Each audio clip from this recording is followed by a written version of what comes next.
Ajithkumar racing பார்க்க ஜெர்மனியில் இருக்கிற நியூர்பர்கரிங் ரேசிங் ட்ராக்குக்கு தான் இன்றைக்கி வந்திருக்கோம். ட்ராக்குள்ளே என்ட்ரி ஆனதும் செம்ம எக்ஸைட்மெண்ட். ஃபுல் ரேசிங் டீமோட ட்ரக் லைன் அப் பண்ணி இருந்துச்சு. ஃபைனலி ஏகேயோட ரேசிங் ட்ரக் கண்டுபிடிச்சிட்டு அதை ஃபுல்லாக எக்ஸ்ப்ளோர் பண்ணிட்டு டேரெக்டாக பிட் ஷாப் போயிட்டோம். பிட் ஷாப்பை லைட்டாக எக்ஸ்ப்ளோர் பண்ணிட்டு பிட் ஷாப்புக்கு மேலே இருக்கிற ஸ்டாண்டில் போய் நின்று ரேஸ் பார்க்க ஸ்டார்ட் பண்ணிட்டோம். ரேஸ் ஸ்டார்ட் ஆன 1.5 ஹவருக்கு அப்புறம் ஏகேவோட கார் டயர் சேஞ்ச் பண்ண பிட் ஷாப் வந்துச்சு. அதை அப்படியே பார்த்துட்டு நாங்கள் நெக்ஸ்ட் ஸ்டாண்டுக்கு போனோம்.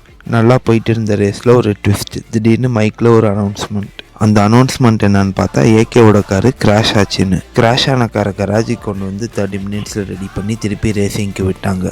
அப்புறம் டே 2ஓட ரேஸும் முடிஞ்சுது. ரேஸ் முடிஞ்சதுக்கப்புறம் ஃபேன்ஸை பார்க்க தலை வந்தார். அப்புறம் தலை கூட எல்லாரும் ஃபோட்டோ எடுக்க ஸ்டார்ட் பண்ணாங்க. நானும் லாஸ்ட்டில் ஒரு ஃபோட்டோ எடுத்துட்டு அப்படியே இன்றைக்கி ரேஸ் போன கார்ஸோட டயர்ஸ் எல்லாம் ஒரு இடத்துல ஸ்டோர் பண்ணி வச்சுருந்தாங்க. அந்த காரோட நம்பர் போட்டு. இந்த ரேசிங்கில் ஏகேவோட நம்பர் 93. ஏகேவோட டயரை என் வீட்டுக்கு தூக்கிட்டு வந்துட்டேன்.